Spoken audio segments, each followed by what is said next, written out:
Okay, so now we've moved on to chapter 3, ethics and behavioral research. And in this chapter, we are going to take a look at, some of the failings that we've had in psychology when it comes to research and where we are before and where we are now, looking at informed consent, looking at review boards, and really looking at the APA Code of Ethics. So the learning objectives are to summarize the ethical principles in the APA Ethics Code concerning research with human research participants, to discuss how potential risks and benefits of research are evaluated, to describe the function of an institutional review board, to contrast the categories of risk involved in research activities, exempt, minimal risk, and greater than minimal risk, and to summarize the ethical issues concerning research with non-human animals, and to understand the concept of research fraud and its connection to ethics and the ethical code, and to understand plagiarism and describe how to avoid it. And so, ethical practice is fundamental to the conceptualization, the planning, the execution, and the evaluation of research. And, researchers who don't think about the ethical considerations and implications of their projects, they actually risk harming individuals, communities, and the science as a whole. So, this chapter does provide a little historical overview of the ethics in behavioral research. It reviews core ethical principles for research and describes relevant institutional structures that protect research participants, and then concludes with a discussion of what it means to be an ethical researcher. Okay, so, we need to take a look at the Milgram's obedience experiment because it's one of the experiments that really did change the entire trajectory of research in psychology and other research in other social studies and the sciences in general. So, Stanley Milgram conducted a series of studies from 1963, 64, and 65, and he was really trying to understand the obedience to authority and what that looks like. So he placed an ad in the local paper in New Haven, Connecticut, and he offered a small sum of money to men to participate in what he called a scientific study of memory and learning at Yale University. And the volunteers reported to Milgram's laboratory at Yale, like it would for a typical experiment, where they met a scientist dressed in a white lab coat and another volunteer in the study, a middle-aged man named Mr. Wallace. And Mr. Wallace was actually a Confederate, also known as an accomplice to the experimenter. So he knew what was going on. But the participants did not know this. And, the scientist explained that the study would examine the effects of punishment on learning. So one person would be a teacher who would administer the punishment, and the other would be the learner. And so Mr. Wallace and the volunteer participant then drew slips of paper to determine who would be the teacher and who would be the learner. The drawing was rigged, however, so Mr. Wallace was always ended up being the learner, and the actual volunteer was always going to be the teacher. So the scientist then attached electrodes to Mr. Wallace, and then placed the teacher in front of an impressive-looking shock machine that was located in an adjoining room. And the shock machine had a series of levers that the individual was then told and lied to, that when they pressed these levers, they would deliver a shock to Mr. Wallace. So the first lever was labeled 15 volts, the second 30 volts, the third 45 volts, and so on, all the way up to 450 volts. And the levers were also labeled slight shock, moderate shock, and so on and so forth, up until danger, severe shock, followed by red X's above 400 volts. So, Mr. Wallace was instructed to learn a series of word pairs. Then he was given a test to see if he could identify which words went together. And every time Mr. Wallace made a mistake, the teacher was to deliver a shock as a punishment. So, the first mistake was supposed to be answered by a 15-volt shock, a second by a 30-volt shock, and so on and so forth. And each time a mistake was made, the learner received a greater shock. So the learner, Mr. Wallace, never actually received any shocks. It was a complete lie. But the participants in the study did not know that. They were led to believe that this would actually be given to them. And in the experiment, Mr. Wallace would make mistake after mistake. And so when the teacher shocked him with about 120 volts, Mr. Wallace began screaming in pain and eventually yelled that he wanted out. So, what if the teacher wanted to quit? This happened. The volunteer participants became visibly upset by the pain that Mr. Wallace seemed to be experiencing. And so the experimenter told the teacher that he could quit, but urged him to continue, using a series of verbal prods that stressed the importance of continuing with the experiment. So to each volunteer, the study was purportedly an experiment on memory and learning. But Milgram really was interested in learning whether participants would continue to obey the experimenter by administering even higher levels of shock to the learner. And what actually happened was about 65 of participants continued to deliver a shock all the way up to 450 volts. And so, Milgram went on to conduct several variations on the basic procedure with about 856 participants. And, it gained a great deal of publicity at the time. And, results challenged many of our beliefs about our ability to resist authority. And so the Milgram experiment is important, and the results have implications for understanding obedience in real life situations, such as the Holocaust in Nazi Germany and the Jonestown mass suicides. And so, but Milgram's study also had an important example of discussing the problems of ethics in behavioral research. So how should we make decisions about whether the Milgram study or any other study is ethical or not? Some of you might automatically thought that this was an ethical experiment, but at the time, there were no real standards. So the Milgram study was one of the many that played an important role in the development of ethical standards that guide our ethical decision making. And really what we're going to take a look in this chapter is we work through some of the issues, and look at some of the history, etc., as to why these things are important.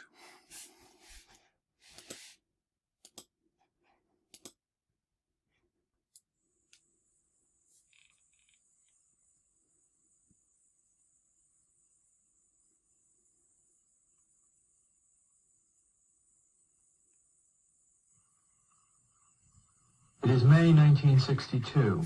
An experiment is being conducted in the Elegant Interaction Laboratory at Yale University. The subjects are 40 males between the ages of 20 and 50 residing in the greater New Haven area. They were obtained by a newspaper advertisement and direct mail solicitation.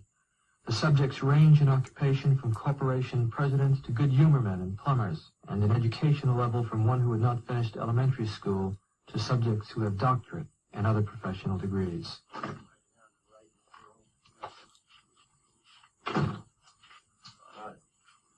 Right here. Now, both of you have been paid, so let me write down. So let me say that the checks are yours simply for showing up at the LAC. And from this point on, no matter what happens, the money is yours. I should like to tell both of you a little about the Memory Project. Psychologists have developed several theories to explain how people learn various types of material. Some of the better-known theories are treated in the book over there, The Teaching and Learning Process by Cantor. One theory is that people learn things correctly whenever they get punished for making a mistake. A common application of this theory would be when parents spank a child who does something wrong. But actually, we know very little about the effect of punishment on learning because almost no truly scientific studies have been made of it in human beings. For instance, we don't know how much punishment is best for learning. And we don't know how much difference it makes as to who's giving the punishment, whether an adult learns best from an older or a younger person himself, and many things of this sort. So what we're doing project is bringing together a number of adults of different occupations and ages, and we're asking some of them to be teachers and some to be learners. We want to find out just what effect different people have on each other as teachers and learners, and also what effect punishment will have on learning in this situation. Therefore, I'm going to ask one of you to be the teacher here this afternoon, and the other to be the learner.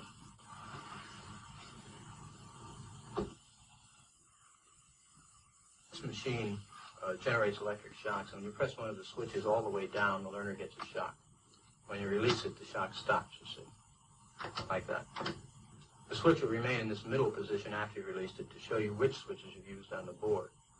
Of course, if you were to press any one of them again, the learner would get another shock. All subjects are given identical instructions and the sample shock. I'm going to ask you to close your eyes and estimate the number of volts you receive in the sample shock. Do not open your eyes until I tell you to do so, please. Close them now. Okay, you may open your eyes, and using the voltage scale here, would you estimate for me the number of volts you receive, please?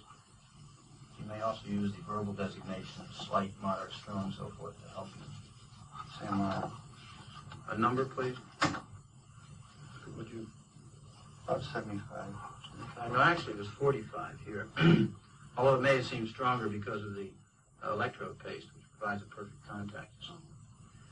All right, let's go on to our instructions. We will begin with this test. You will read each pair of words in this list once to the learner until you've read through the entire list. Direct your voice toward that microphone as the rooms are partially soundproof. After you've read through the list once, you will go on to the next page. And here, starting from line A, you'll read the word in large letters, along with each of the other words in the line. For example, in the first line, you read blue, boy, girl, grass, hat. Now, after you've read the four choices, the learner pushes one of the switches on the board in front of him, and the number he has selected will light up in this box, 1, 2, 3, or 4. Now, if he gives the correct answer, you say correct and go on to the next line. The correct answer is underlined and is also indicated in the right margin. If he were to indicate the wrong answer, you would say wrong. Then tell him the number of volts you're going to give him. Then give him the punishment. Then read the correct word pair once. And then go on to the next line. For example, if he indicated 3 for blue, you would say wrong. 15 volts. You press and release the switch. Read blue girl, and then go on to the next line. Now, each time he gives a wrong answer, you move up one switch on the shock generator. And it's important that you follow this procedure exactly. So to help you, let me go through it again very quickly. I would suggest you read the list and the test at a brisk pace to keep it moving. The victim was an accomplice of the experimenter. The drawing was rigged so that the naive subject was always the teacher, and the accomplice always became the learner. Of 100 people placed in this situation, how many do you think would just go right on to the end in Mr. Wallace's, if Mr. Wallace were out there, and say Mr. Williams, for some reason or other, said, keep going? You're asking me how many people? Out of 100, right? Well, personally, I think, yeah, if you get 1 or 2, you'd be lucky. Well, I'm not sure lucky is the right word. 40 psychiatrists at a leading medical school were also asked to predict the performance of 100 hypothetical subjects. They predicted that only a little more than 1/10 of 1% of the subjects would administer the highest shock on the board. Yet actually, 50% of the subjects obeyed the experimenter's commands fully in the experiment depicted in this film. 165 volts. Time.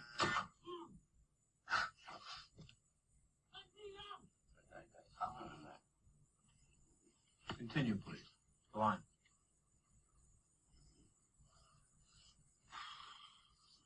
There's a lot of them here, you know, you have a heart condition then. You want me to go? Just continue, please.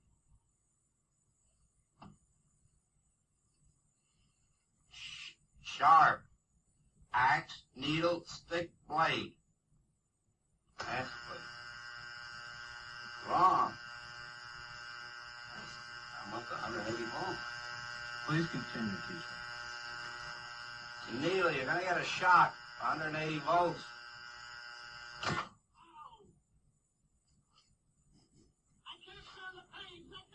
You can't stand it. I'm not gonna kill that man, eh? You hear him hollering there? He's I dying. said before, the shocks may be painful, but Yeah, they're not dangerous. they're hollering. He can't stand it. What if something happens to him? The experiment requires that you continue, teacher. Yeah, but I'm not going to get that man sick of that. I mean, he's hollering in there. You know what I mean? Whether the learner likes it or not, we must go on until he's learned all the word pairs. I refuse to take the responsibility of getting hurt in there. I'm not. I mean, he's under hollering.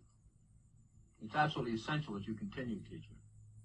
There's too many left here. And I mean, geez, he gets wrong here. There's too many of them left.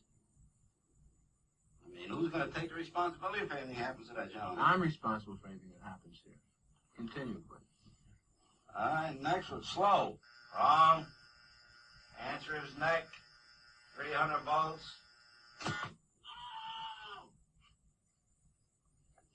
absolutely refuse to answer anymore. Get me out of here. You can't hold me here. Get me out. Get me out of here. Continue. The next word is green, please. Green, grass, hat, ink, apple.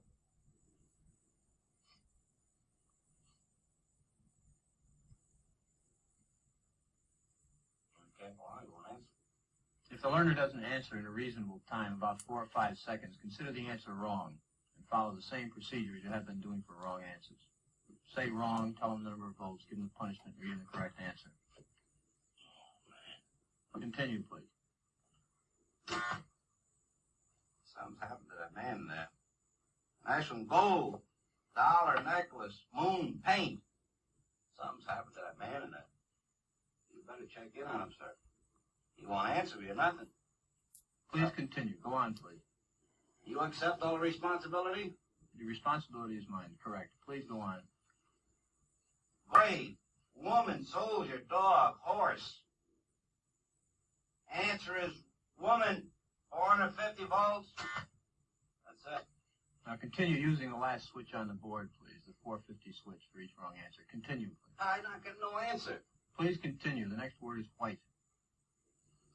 You think you should look in on him, please? Not once we've started the Well, experiment. what if something's happened to the man, had an attack or something there? The experiment requires that we continue.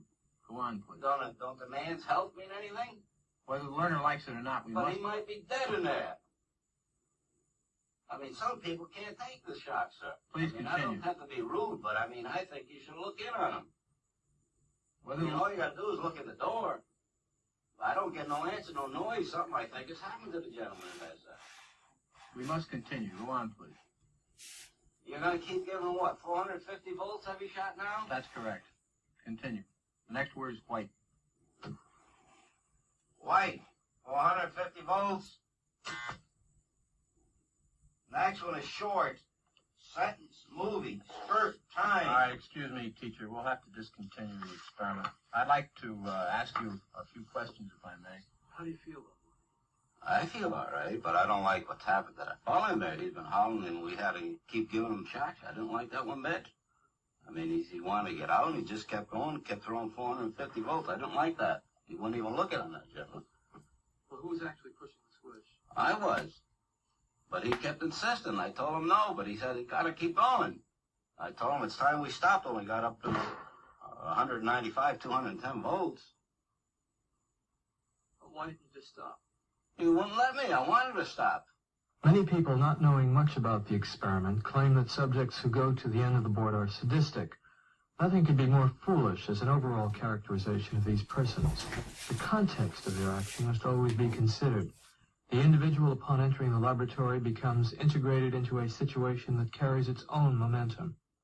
The results, as I observe them in the laboratory, are disturbing.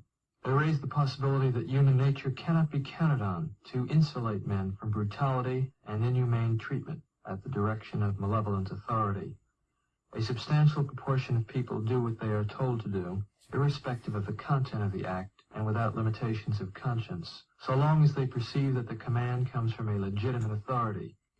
If in this study, an anonymous experimenter could successfully command adults to subdue a 50-year-old man and force on him painful electric shocks against his protests, one can only wonder what government, with its vastly greater authority and prestige, can command of its subjects.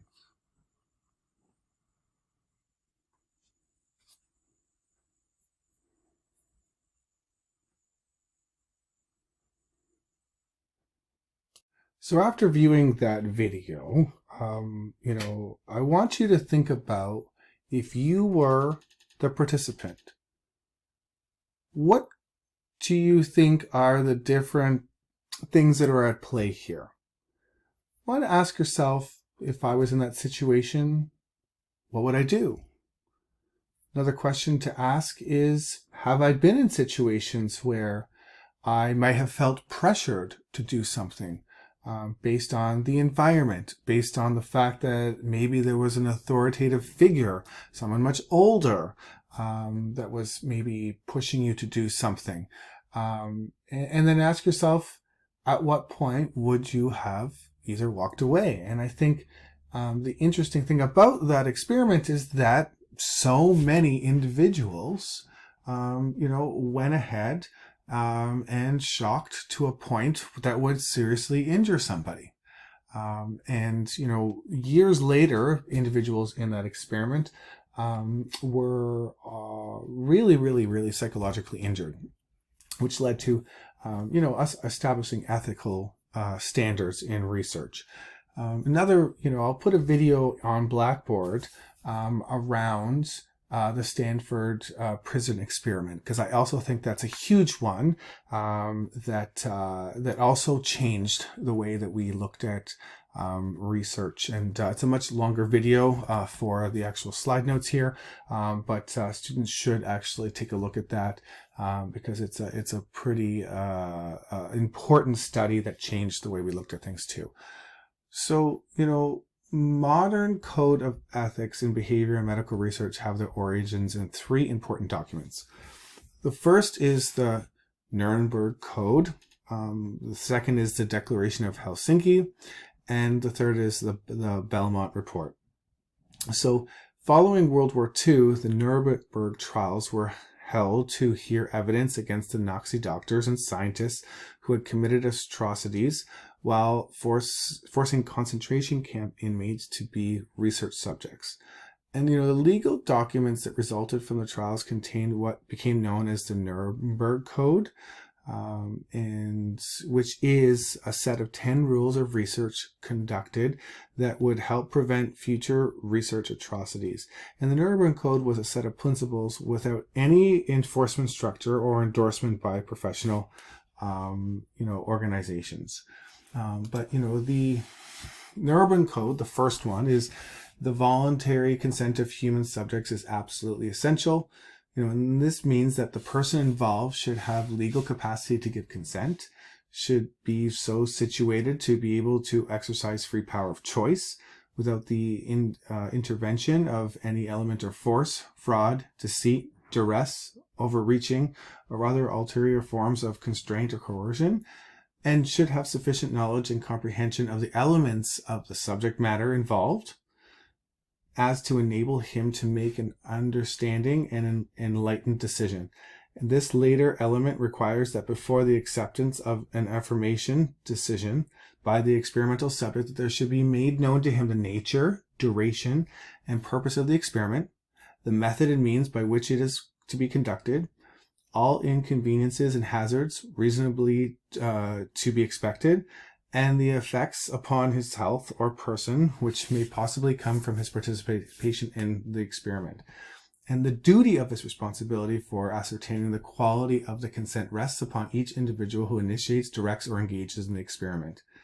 Number 2, the experiment should be such as to yield fruitful results for the good of society, unprocurably by other methods or means of the study, and not random and unnecessary nature. 3, the experiment should be so designed and based on the results of animal experimentation and a knowledge of the natural history of the disease. 4, the experiment should be conducted as to avoid all unnecessary physical and mental suffering and injury.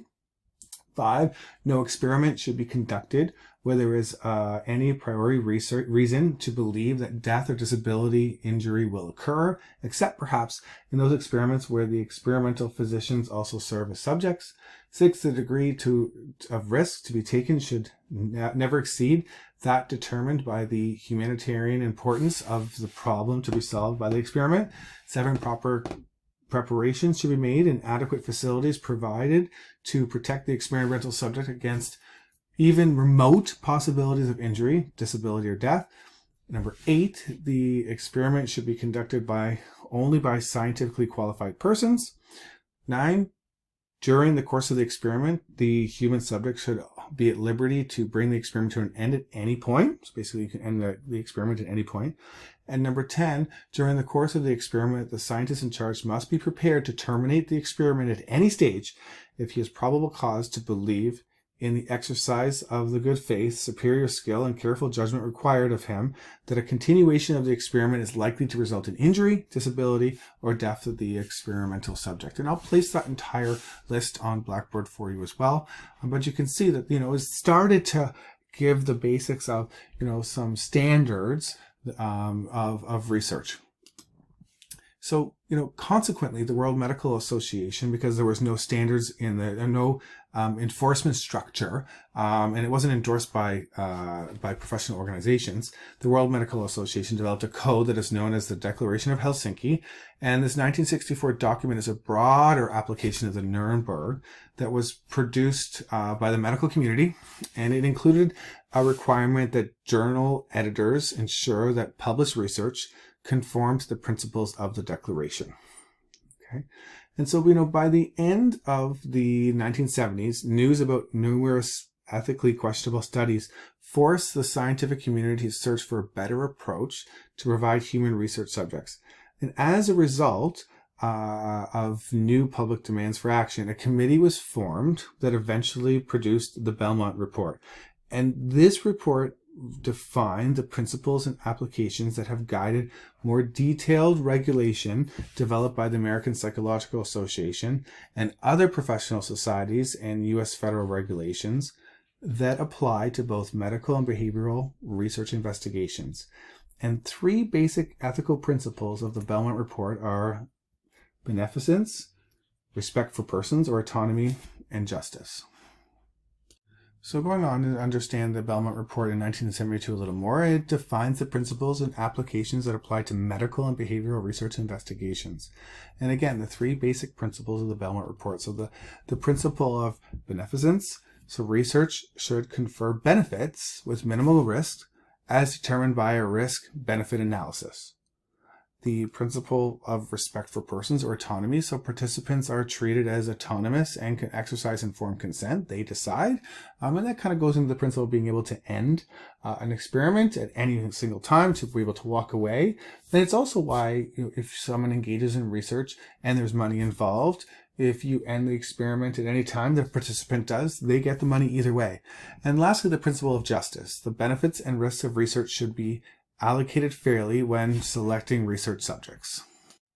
So, all of those first three, the Belmont Report, the Nuremberg Code, and the Declaration of Helsinki have all led to what we now know as the APA Ethical Code. And, the American Psychological Association has provided leadership in formulating ethical principles and standards for behavioral research for a very long time. And the ethical principles of psychologists and the code of conduct known as the APA Ethics Code, it's amended periodically with the current version, and it's always available online. And I will place that website in Blackboard as well. And the Ethics Code applies to psychologists in their many roles, including teachers, researchers, and practitioners. And the Ethics Code presents 5 general principles that guide the conduct of psychologists. They are followed by a specific standard that apply to each of the major activities that a psychologist, including researchers, and when we publish something. And a summary of ethical code and principles and standards are also included in Appendix B in your textbook. So, the preamble of the APA Ethical Code states, psychologists are committed to increasing scientific and professional knowledge of behavior and people's understanding of themselves and others, and the use of such knowledge to improve the condition of individuals, organizations, and society. So ethical principles support the nurture of healthy science. And so the APA Ethics Code includes 5 general ethical principles, many of which are the echoes and come directly from the Belmont Report. Beneficence and non-maleficence, fidelity and responsibility, integrity, justice, and respect for rights and responsibilities. So we'll take a look at each of these a little bit more. As the Belmont Report, the principle of beneficence refers to the need for research to maximize benefits and minimize any possible harmful effects of participation. So the Ethics Code specifically states, psychologists strive to benefit those with whom they work and take care to do no harm. In their professional actions, psychologists seek to safeguard the welfare and rights of those whom they interact professionally and other affected persons, and the welfare of animal subjects of research. And so we move on to the principle B, which is fidelity and responsibility. And so the principle of fidelity and responsibility states psychologists establish relationships of trust with those with whom they work. They are aware of their professional and scientific responsibilities to society and to the specific communities in which they work. For researchers, such trust is primarily responsible to relationships with research participants. And so, researchers may make several implications and implicit contracts with the participants during the course of a study. So, for example, if participants agree to be present for a study at a specific time, the researcher should also be there. And, if researchers promise to send a summary of the research results to participants, they should do so. And if participants are to receive course credit for participation, the researcher must immediately let the instructor know the person took part in the study. And so these may seem to be minor details, but they're very important in maintaining trust between participants and researchers. So in principle C, which is integrity, the principle of integrity states psychologists seek to promote accuracy, honesty, and truthfulness in the science, teaching, and practice of psychology. In these activities, psychologists do not steal, cheat, or engage in fraud, subterfuge, or intentional misrepresentation. In fact, later in this chapter, we're going to actually talk about the topic of integrity in the context of being an ethical researcher. So principle D, the justice. As in the Belmont Report, the principle of justice, it refers to being fair and equitable. And principle D states psychologists recognize that fairness and justice entitle all people to access to and benefit from the contributions of psychology into equal quality in the process, procedures, and services being conducted by psychologists. So I want you to consider the Tuskegee syphilis study or other similar studies conducted in Guatemala. In both cases, a cure for syphilis, penicillin, was withheld from participants. And this is a violation of Principle D of the APA Ethics Code and a violation of the Belmont Report of Justice. And so you can see how withholding a drug from somebody could have severe consequences. What we do now in research is if we have a blind study where someone gets a placebo and somebody gets the actual medication, at some point the other individuals will receive the medication as well, just after the study is completed. So that's one way around that. But something serious like syphilis, if gone to a much higher degree of illness, can have irreversible effects on a participant. And so really when we look at the principle of integrity, it's that psychologists must seek to promote accuracy, honesty, and truthfulness, and they do not cheat, steal, or engage in fraud, substitute, or intentional misrepresentation. And really, the principle of justice refers to fairness and equity, that all persons are entitled to access to the benefit from the contributions of psychology and equal quality in processes, procedures, and services.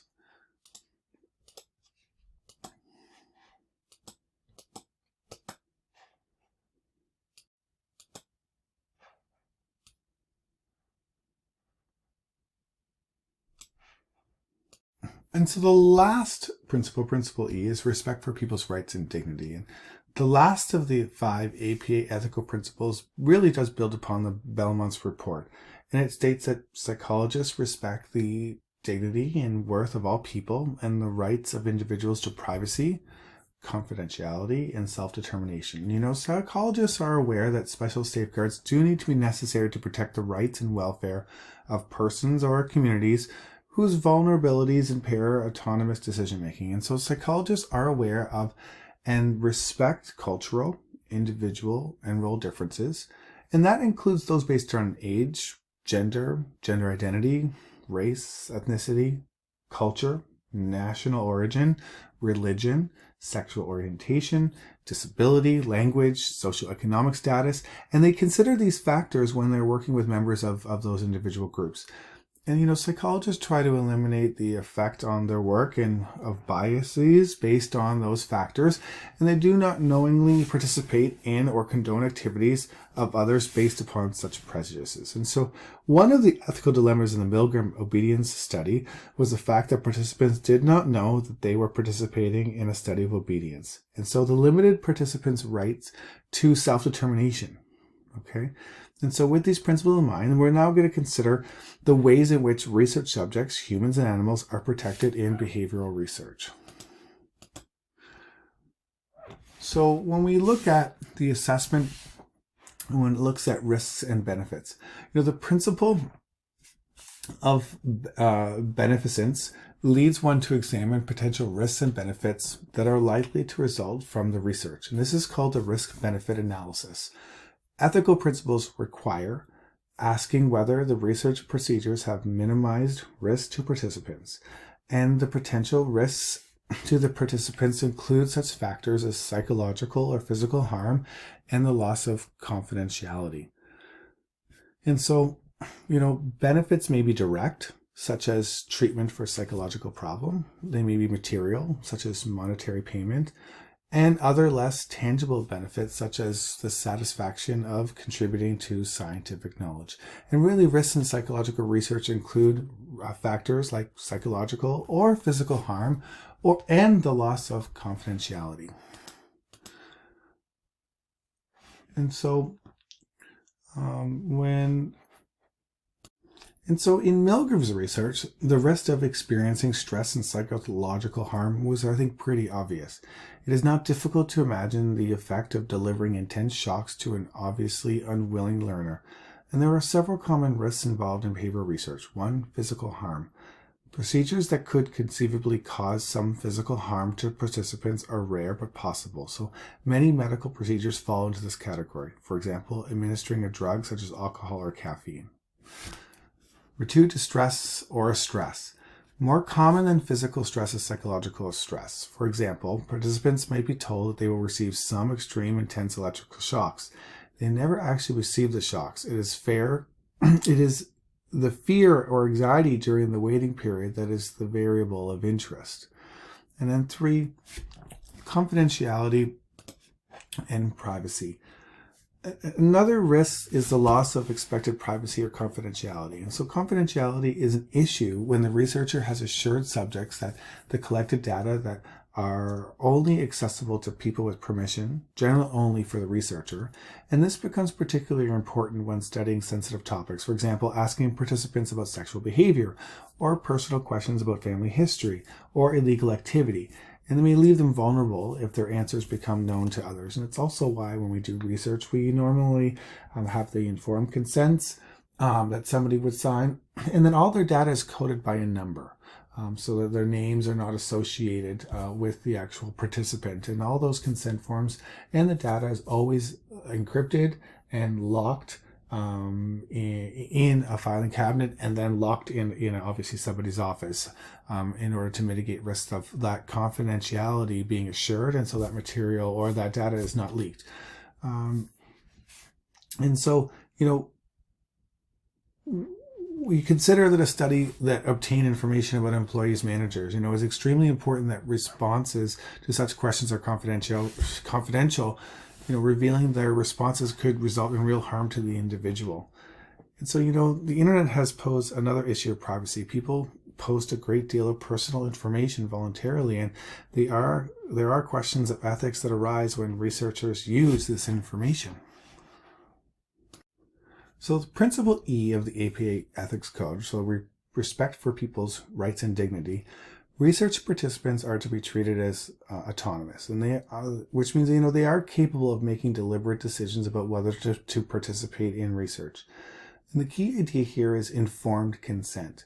So potential participants in a research project should be provided with all information that may influence their active decision of whether or not to participate in the study, all what the study is going to be used for, all the measures that are going to be done, how it's going to be published, how they can access the results, how data is stored, how it's going to be interpreted. All these things need to be given to the participants so they can decide whether or not they consent to participate in the study, because they've been informed of all of the different possibilities. So participants are usually provided with some type of conformed consent form, and I've provided 2 on Blackboard for students to take a look at for both a quantitative and a qualitative study.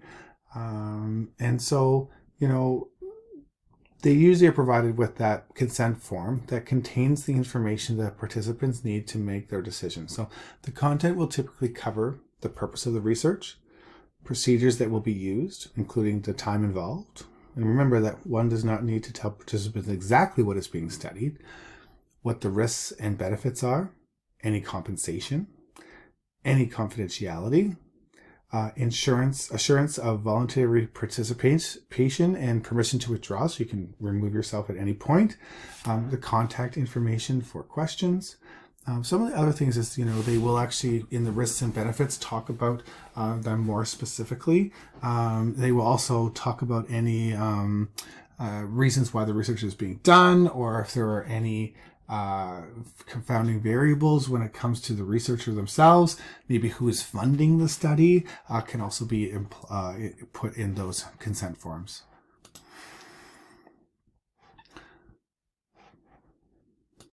So when you're creating an informed consent form, one of the things to think about is the form is printed in no smaller than 11-point type, so no fine print. You're trying to be as upfront to create trust as possible. The form is free of technical jargon and written at 6th to 8th grade level, so that most people will be able to read and participate, so they understand. The form is not written in the first person. The contact information provided for the questions about the study. In the description of the study, the explanation of the purposes of the research is in clear language. The expected duration of the subject's participation, the description of the procedures are going to be in that form. And then when it comes to the description of the risks and benefits, description of any reasonable foreseeable risks or discomforts and safeguards are to minimize the risk should be described. There should be description of any benefits to the individual or to others that may reasonably be expected from the research. There should be a description of the extent, if any, to which confidentiality or records identifying the individual will be maintained. And then, if applicable, a disclosure of appropriate alternative procedures or courses of treatment, if any, that might be advantageous to the individual. When it looks at requests for consent, there should be a statement that participants are being asked to participate in a research study. There should be a statement that participation is voluntary, and refusal to participate will involve no penalty or loss of benefits to which the subject is otherwise entitled, and the subject may discontinue participation at any time without penalty for loss of benefits to which the individual is otherwise entitled. What that really means is if you're going to be paid to participate in the study, you can leave the study any time, you still get your money. You will not be penalized for that, because sometimes halfway through you can withdraw your consent to be part of the study at any time. If an incentive is offered, a description of the incentive and requirements to obtain it, also a description of the impacts of a decision to discontinue participation should be put in there as well. So when we look at autonomy issues, what happens when the participants may lack the ability to make a free and informed decision to voluntarily participate? So special populations such as minors, patients in psychiatric hospitals, or adults with cognitive impairments require special precautions. And so coercion is another threat to autonomy. Any procedure that limits an individual's freedom to consent is potentially coercive. And so really assent is an agreement by a minor in which the written consent form is signed by a parent or a legal guardian. And again, any procedure that limits an individual's freedom to consent is potentially coercive. So many institutions have specific guidelines for researchers to use when designating incentives. So when we're looking at withholding information and deception, it is generally acceptable to withhold information when the research is considered minimal risk. So when the information would not affect the decision to participate, and when the information will later be provided, usually in a debriefing session when the study is completed. Most people who volunteer for psychology research do not expect full disclosure about the study prior to participation. However, they do expect a thorough debriefing after they have completed the study. In research, deception occurs when there is an active misrepresentation of information about the nature of the study. And the Milgram's experiment illustrates two types of deception. First, participants were deceived about the purpose of the study. Second, the Milgram study also illustrates a type of deception in which participants become part of a series of events staged for the purpose of the study. A confederate of the experimenter played the part of another participant in the study. So Milgram created a reality for the participant in which obedience to authority could be observed. Such deception has been most common in social psychology research. It is much less frequent in the areas of experimental research, such as human perception, learning, memory, and motor performance. And so the problem of deception is not limited to just laboratory research. Procedures in which observers conceal their purposes, presence, or identity are also considered deceptive as well. So is deception a major ethical problem in psychological research? Many psychologists believe that the problem of deception has been exaggerated. So Brodeur argues that the extreme examples of elaborate deception cited by these critics are rare. There has been a broad trend towards away from using deception in research studies. And there are three primary reasons for the decrease in the type of elaborate deception seen in the Milgram study. First, more researchers have become interested in cognitive variables rather than emotions, and so use methods that are similar to those used by researchers in memory and cognitive psychology. And second, the general level of awareness of ethical issues, as described in this chapter, has led researchers to conduct studies in other ways. And third, ethics committees at universities and colleges now review proposed research much more carefully, and they either will improve, they have matrices. I've actually put a video on Blackboard when it looks at the ethical matrices, when we look at the type of harm and how we make those decisions. And so they're just looking at those a lot more carefully nowadays.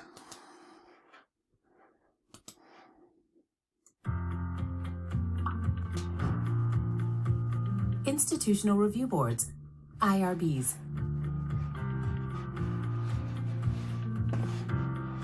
A set of federal regulations known as the Common Rule protects people who participate in federally funded research. The regulations require that a committee review and approve a study before allowing people to enroll in the research.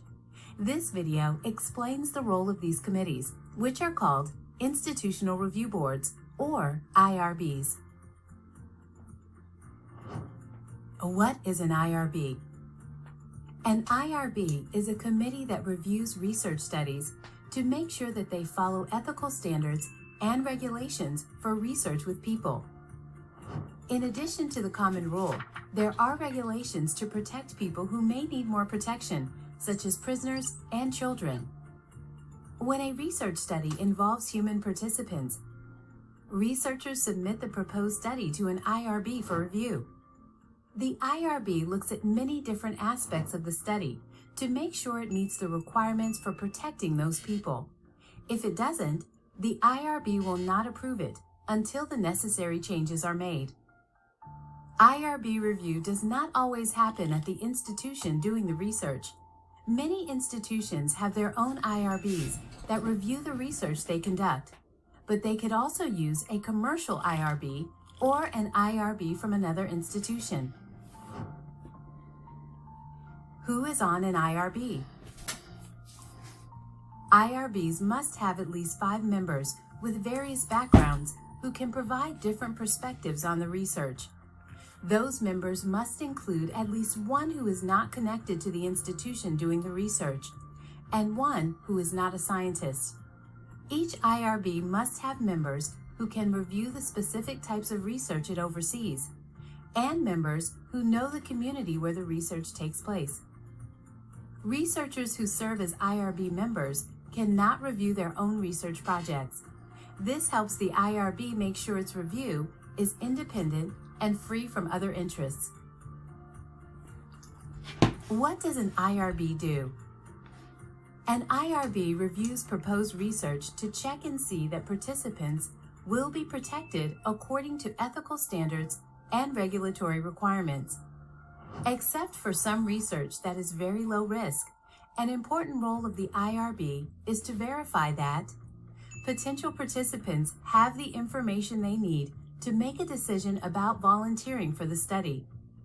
They can understand the study, including information about risks, and they are free to choose whether or not to participate. Much of this is done through the informed consent process. This is when the researchers provide important and relevant information to potential volunteers so that they can decide whether to join the study. In the case of some very low-risk research, the IRB may not require informed consent. When this happens, the IRB still reviews the research to make sure that participants are protected even in the absence of informed consent. The IRB also makes sure that the research is not unnecessarily risky and checks that other protections for participants are in place, including protections for privacy and confidentiality. The IRB can approve a study when these and other requirements are met. After the study starts, the IRB makes sure that participants remain protected according to the approved research plan. IRBs play an important role in protecting research participants, but others share the responsibility as well. Researchers, institutions, sponsors, and even volunteers themselves each play an important part.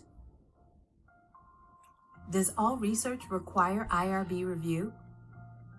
Not all research studies require IRB review. For example, the Common Rule does not require IRB review for studies with samples that are left over from blood tests, as long as the researchers don't know who the samples came from. This is because there is little risk to the privacy and confidentiality of the patients, and the patients do not have to do anything since the samples are leftovers that would otherwise go to waste.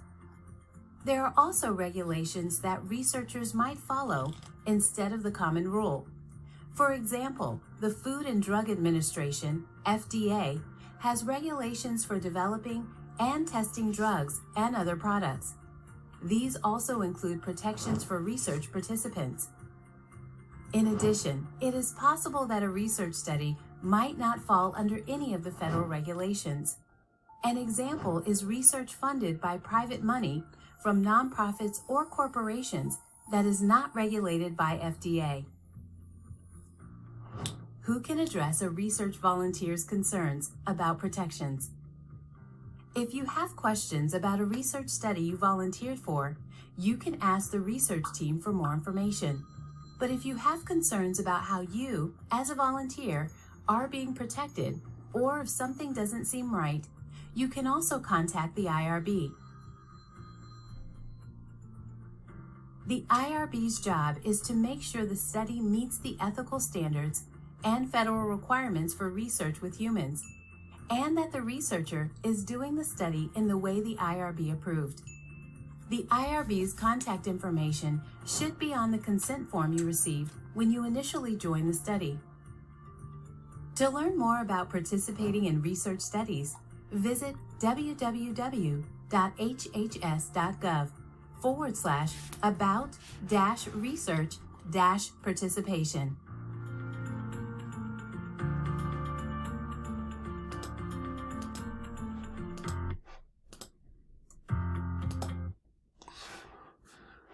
And so when we look at the importance of debriefing, and debriefing occurs when the completion of the study and includes an explanation of the purpose of the research that is given to participants following their participation. It is an opportunity for the researcher to deal with the issues of withholding information, deception, and potential harmful effects of participation. And research on the effectiveness of debriefing indicates that debriefing is an effective way of dealing with deception and other ethical issues that arise in research investigation. At least in some circumstances, it may be thorough.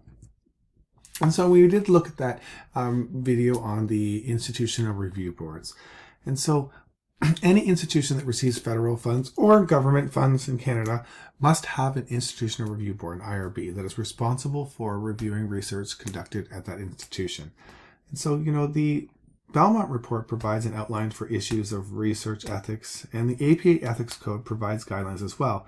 The actual rules and regulations for the protection of human research participants were issued by different departments and federal governments, etc. here in Canada when we look at research. And each university typically has an IRB board as well that is responsible for the review of research conducted within the institution.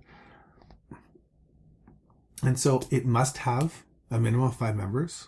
One must be an external member. And, you know, federal agencies that regulate IRBs define research as systematic and designed to develop or contribute to generalizable knowledge. And so when we look at determining the type of IRB review, for the purpose of IRB review, research with human subjects is classified as either minimal risk or greater than minimal risk. Minimal risk means that the risk of harm to participants are no greater than the risks encountered in daily life or in routine physical or psychological tests. If the research procedures that are judged by the IRB are no greater than minimal risk, the study qualifies for one of 3 levels of review: an exempt review, an expedited review, or a limited review. If a project is judged to be greater than minimal risks, then a full board review is required. So the review can be extensive and time consuming, and changes in the methods may be required. Okay. So again, minimal risk means that the risk of harm to participants is no greater than in daily life or routine tests, such as study is qualified for one of the following. So an exempt review, the research is one of several categories that are exempt from the more rigorous review requirements of federal regulations. An expedited review, the research is not in an exempt category, but the review is less extensive and time-consuming than a full review. A limited review, which is used with research that include benign behavioral interventions for which sensitive data are collected from adult participation. And here we have, you know, a better understanding and view of what the decision tree looks like. And so really, at the bottom, we have the exempt review, the limited review, and expedited review. But really, if we look at the top, it says, is the project research? You know, and the key concepts are systematic and generalizable. If no, then no review is required. If it is research, we ask, is there minimal risk? So risk of harm to participants is no greater than risk encountered in daily life. If it is yes, there's minimal risk, then you can look at either an exempt review or a limited review. So the types of reviews in that category, you know, educational research without adverse effects on learning, you know, research in which participants' identifiers are not collected, you know, benign behavior interventions or analysis of de-identifying existing data. And de-identifying just means that there's no way of knowing who or attaching the data to the individual. If there is risk, it's no greater than minimal risk, then if it's greater than minimal risk, then you're looking at a full IRB review.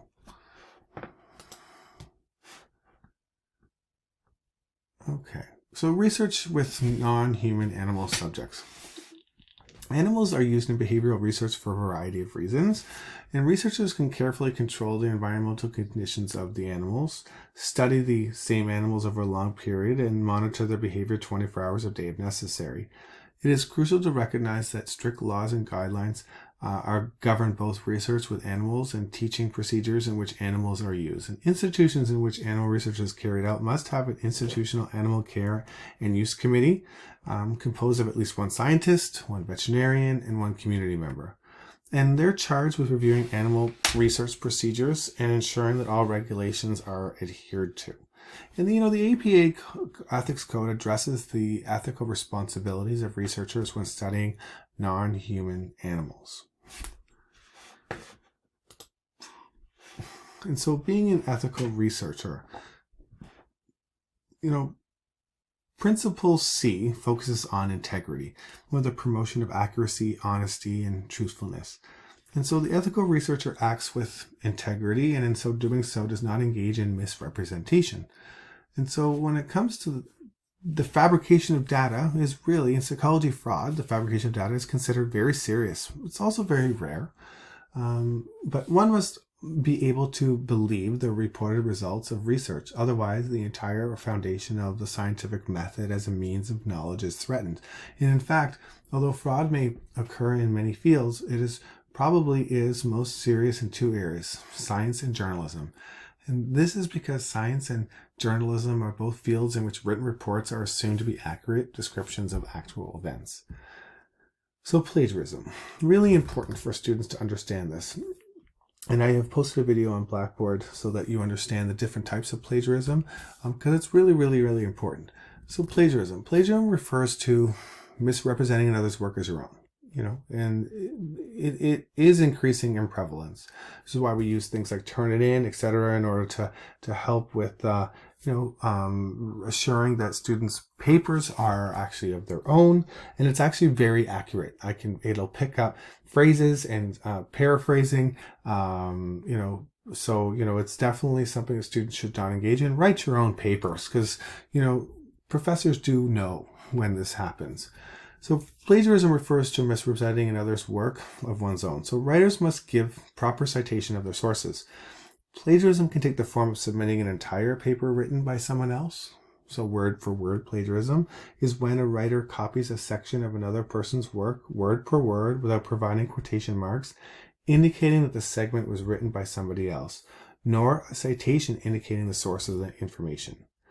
Paraphrasing is when a writer expresses the meaning of a passage of text without using the actual words of the text. So in paraphrasing plagiarism, the words are not directly copied without attribution, but the ideas are copied without attribution. And that's an important thing to understand, the difference between the two, because you can get caught with both.